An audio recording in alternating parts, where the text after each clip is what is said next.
चलो यार।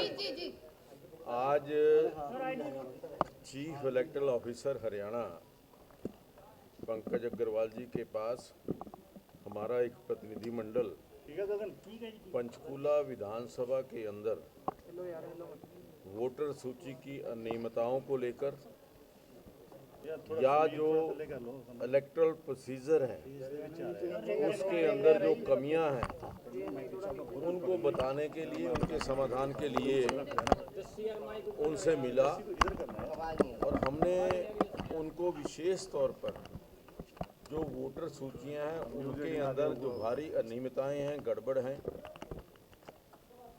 एक एक बूथ के ऊपर 250 से 300 बोगस वोट या ऐसे वोटर जो लगभग 9 साल 10 साल पहले, किसी की 16 साल पहले भी डेथ हो गई, वो भी वोटर सूची के अंदर इंक्लूडेड है।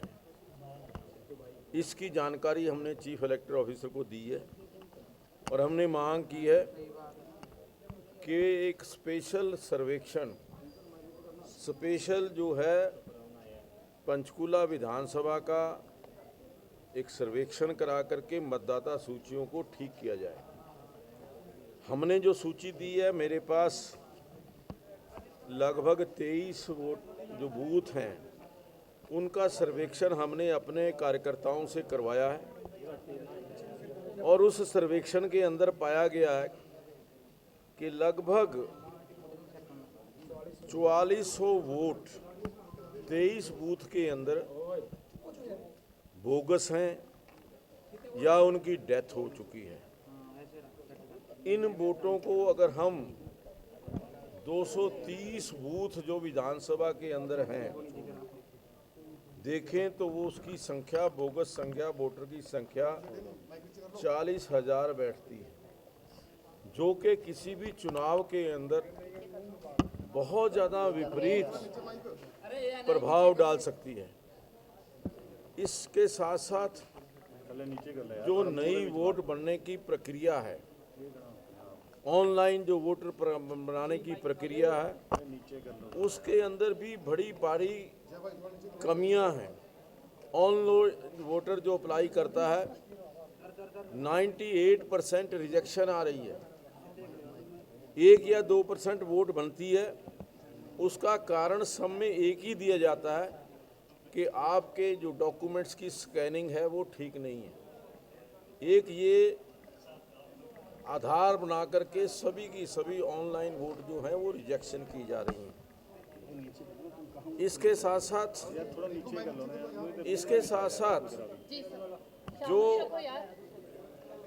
जो हमारी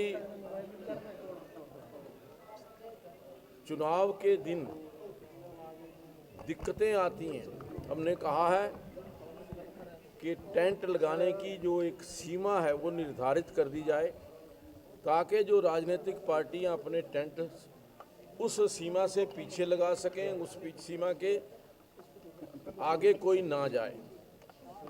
इसके अलावा जो पोलिंग के अंदर कुछ पोलिंग अधिकारी, जो प्रिजाइडिंग ऑफिसर जानबूझ करके स्लो प्रोसेस करते हैं, उनकी भी जो निरीक्षण किया जाए। ऐसे जो अधिकारी कर्मचारी कहीं ना कहीं किसी भी पॉलिटिकल पार्टी का फेवर करते हैं, ऐसी उन लोगों की भी जांच करने की आवश्यकता है। इसके साथ साथ जो हमने मांग की है कि जो BLO, जो बूथ लेवल ऑफिसर सर्वेक्षण के लिए जिनकी ड्यूटी लगी है, वो घर घर जाकर के सर्वेक्षण करें और जो वोट कटे हुए हैं, बोगस वोट हैं, उनको काटने का काम करें और जो नई वोट बनने वाली है वो नई वोट बनाने का काम BLO को करना चाहिए। इसके लिए स्पेशल कैंपेन जो है वो चलाया जाए ताकि मतदाता सूचियों के अंदर सुधार हो सके। क्या आश्वासन मिला है? क्या आश्वासन मिला सर? उन्होंने कहा है कि हम जो हमारे ऑफिसर्स हैं, डिस्ट्रिक्ट लेवल के ऑफिसर, उन सब की एक बड़ी बैठक बुला करके इसके ऊपर निर्देश जारी करेंगे और कल ही सभी राजनीतिक पार्टियों की शायद बैठक जो है वो बुलाई गई है ताकि जो इन कमियों को जान सकें और उसके मुताबिक राजनीतिक पार्टियों को जो सहयोग मिलना चाहिए वो ले सकें। ज्ञान जी, केवल पंचकुला का होगा या पूरे हरियाणा?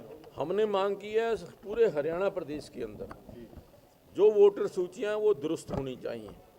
पंचकुला तो एक एग्जाम्पल है कि जो 25 या 24 बूथों के अंदर 4400 वोट बोगस हैं, तो आप अंदाज़ा लगाइए कि 230 पोलिंग बूथ के अंदर 40,000 बोगस वोट हैं। उनके रहते, बोगस वोट के रहते, मैं समझता हूँ कि लोकतंत्र प्रक्रिया जो है वो सफल नहीं होगी। जो उचित निर्णय होना चाहिए वो नहीं होगा। लोकसभा चुनाव हालांकि हो चुका है, लेकिन अगर अभी वो बोगस पाए जाते हैं तो क्या उसमें भी कोई निरस्त हो सकता है? देखिए, अब तो क्योंकि जो पोलिंग हो चुकी है उसके अंदर आइडेंटिफाई करना कि कौन सी बोगस है कौन सी नहीं है, मैं समझता हूँ बहुत मुश्किल है। लेकिन आगे के लिए ये जो प्रक्रिया है इसको ठीक करने की आवश्यकता है।